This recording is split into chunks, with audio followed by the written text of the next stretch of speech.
Hello. Somalia's Islamic court says it's now at war with Ethiopia. The courts have accused Ethiopia of shelling positions in courts-held territory. This comes a day after an EU envoy brokered a commitment for new peace talks between the courts and the Somali interim government. On the ground, Somali government troops and Islamic courts militia have clashed for a third day, this time near Dinsour, about 100 kilometres southwest of the government stronghold of Baidoa. Our correspondent in the region, Mohamed Edo, reports.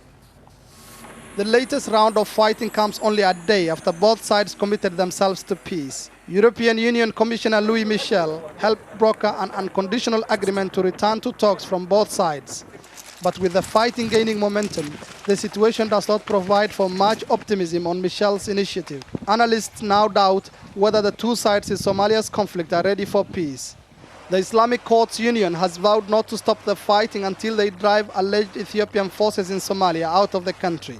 We are not going to stop the war. We did not start it. It is the Ethiopian forces who started it. We would like to assure the people of Somalia that this is not a battle between Somalis. It is a war between us and Ethiopia.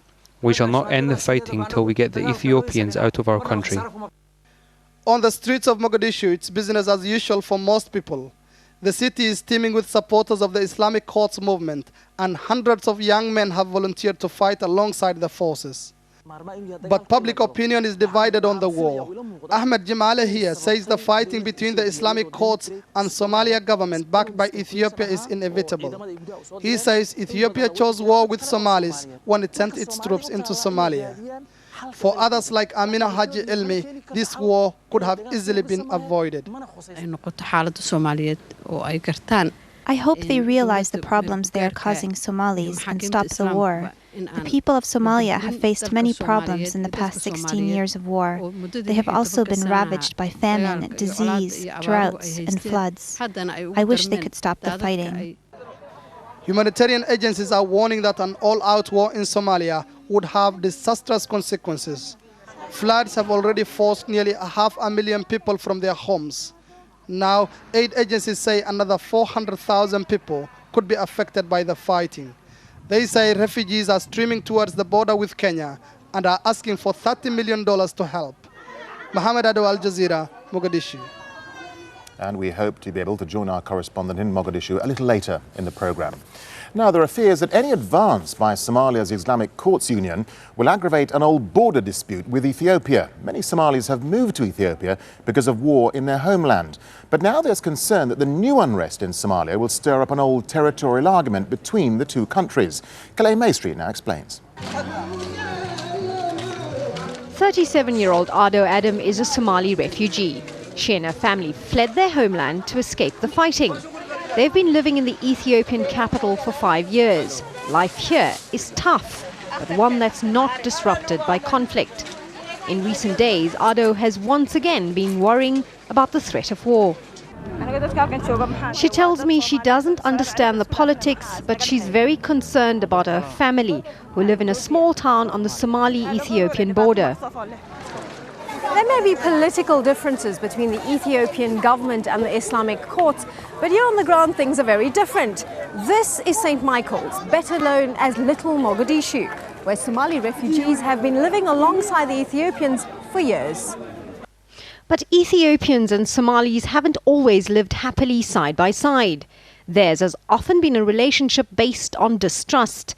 At the centre of the tension is ownership of Ogaden, which Ethiopia received from the British in 1954. Somalia says it's the rightful owner. Now there are fears that the strengthening of the Islamic court in Somalia will encourage separatists in Ogaden, prompting Ethiopia to lend its support to the Somali transitional government, even helping train its army. And while the Islamic courts want Ethiopian troops out, Ethiopia claims it has no troops on the ground, just military advisors. An agreement on cessation of hostilities would give the sub-region time and space for looking at other options. And maybe the Islamists will temper their attitude. War and conflict aren't new to this region. Each side is aware of the devastation it brings. And while it's hoped fresh violence can be avoided, both sides remain on high alert, armed and standing their ground. Kalem Street.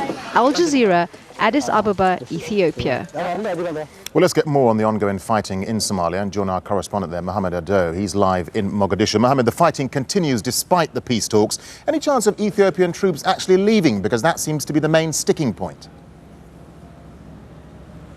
No, we don't see any plans at the moment, Darren.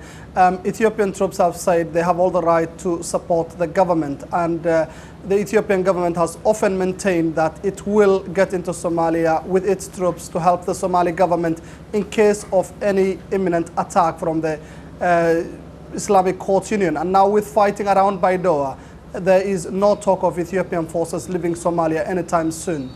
The Islamic courts say the country is now at war, but what's the government been saying there, Mohammed? Well, the government is also saying that it is fighting an all-out war with the Islamic courts. They are blaming the Islamic Courts Union for attacking their bases, and they have also been claiming huge victories. Both sides have also been claiming huge victories. Just a little while ago, the Islamic Courts Union senior leadership held a press conference here in Mogadishu, and they claimed to have killed more than 200 fighters from the Somali government side.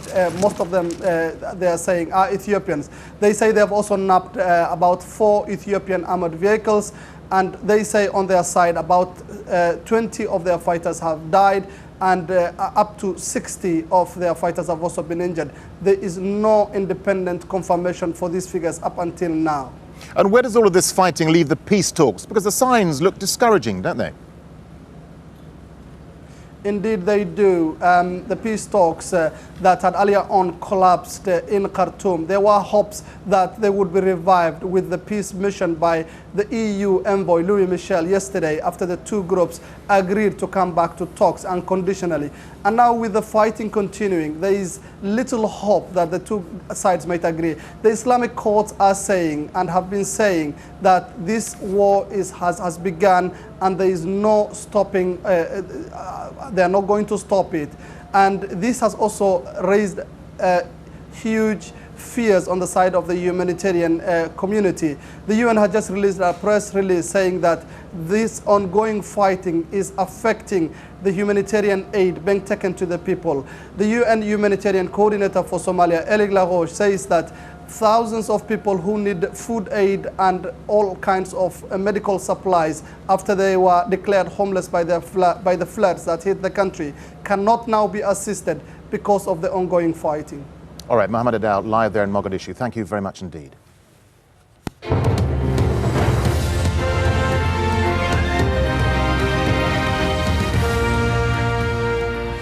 To Iraq, and a suicide bomb attack near a police academy in the capital, Baghdad, has left at least 14 people dead and more than 20 others wounded. A group of police force volunteers had gathered at a recruitment centre near the academy in eastern Baghdad. The bomber joined the queue and blew himself up as he was about to be searched at the entrance to the centre. As sectarian violence increases across Iraq, a high-level meeting involving Shia politicians is set to take place in Najaf. They're hoping to persuade the influential cleric Muqtada al-Sadr to tell his followers to rejoin the cabinet. The delegation from the main Shia group in government is also meeting Grand Ayatollah Ali al-Sistani, hoping he'll back the idea of a new coalition, including Sunnis and Kurds. Muqtada al-Sadr, who's 33, is the son of a famous cleric who was assassinated in 1999.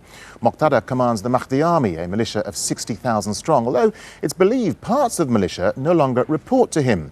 After fierce clashes with US forces in 2004, Sadr agreed to join the political process. But the Mahdi Army has been accused of infiltrating the police and carrying out sectarian killings. Al-Sadr's bloc quit both the cabinet and parliament in November, protesting against a meeting between Prime Minister Nouri al-Maliki and the US President George Bush. Grand Ayatollah Ali al-Sistani, believed to be 76 years old, is seen as a moderate force in Iraq, and he's also the country's senior Shia cleric. He's known to strongly oppose any division between the different Shia groups. Sistani issued religious edicts urging Iraq's Shia population to take part in the January 2005 elections. And he has consistently appealed to them not to retaliate to attacks from hardline Sunni groups.